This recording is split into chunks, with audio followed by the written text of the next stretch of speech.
bí a bá ṣe yí tán a ṣẹ̀mí sí àṣeṣe tún ṣe. Ìjó ọpẹ́ mò ń jó,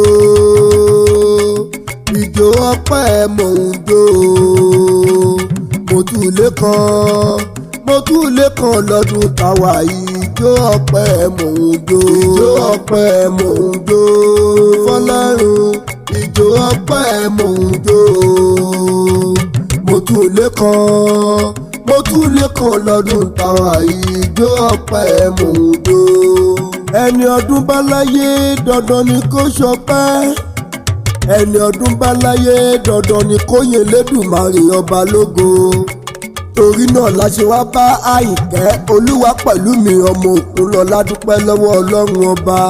Ní gbogbo ọjọ́ 27 oṣù kọkànlá lọ́ba dániwáyé dá ọ. Tọdún 2022 là ń ṣe lọ́wọ́ la fi wá ń yọ̀ ṣẹ̀ṣẹ̀. Àyìnkẹ́ o, ọ̀pọ̀lọpọ̀ ẹgbẹ́ mà ti kú o, ọ̀pọ̀lọpọ̀ ẹgbẹ́ ló mà ti lọ, ọ̀pọ̀ ló ń bẹ lẹ́wọ̀n, ọ̀pọ̀ ló ń tọrọ jẹ.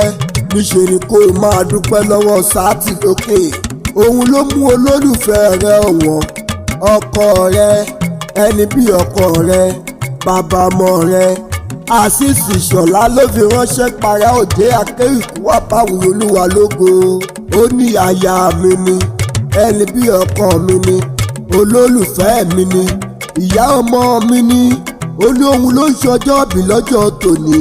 Ó ní kí n kí ẹ, ó ní kí n kí ẹ, ó ní kí n kí ẹ délé àwọn bàbá tó bí ọlọ́mọ. Ìyá Júẹ̀lì Olúwadámiláre Àkànjí ó yá jádókè o lọ́dọ̀ àwọn bàbá tó bí ọlọ́mọ gangan. Mo rí bá àwọn bàbá tó bí ọlọ́mọ kí n tó máa lọ.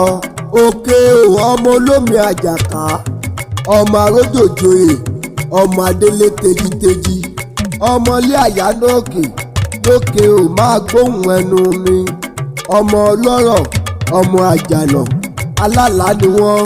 Ìran bàbá yín lọmọ aláọ̀ládé, alálàá ni wọ́n. Ìran bàbá tó bí ọlọ́mọ lọmọ aláọ̀lálẹ̀kẹ̀. Àlá tí bàbá yín lálálẹ́ àná, wọ́n dádé owó, wọ́n dádé ọmọ. Àwọn bàbá tó bí ọlọ́mọ wọ́n tún tẹ̀pá ìlẹ̀kẹ̀. Àrà ńlá ni bàbá yín dá o tó dádú tó fi dáfìlà lọ́jọ́ ìjọun. Tẹ́dà bá wọlé ó kọ̀nà àti yọ. Ikúnlé láyé o, ikúnlé bàbá yín tó ń jẹbọ. Àyìnkẹ́ ṣe bí wọ́n lọ́mọ ikú àsátán.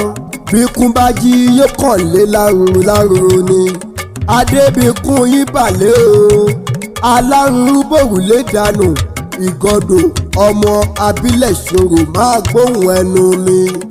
Ọkọ rẹ ò ní kú o, ọmọ rẹ ò ní kú.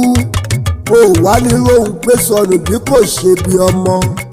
Ọkọ rẹ ò ní ṣàìsàn, ọmọ rẹ ò ní ṣàìsàn, ìwọ fúnra rẹ ò ní ṣàìsàn.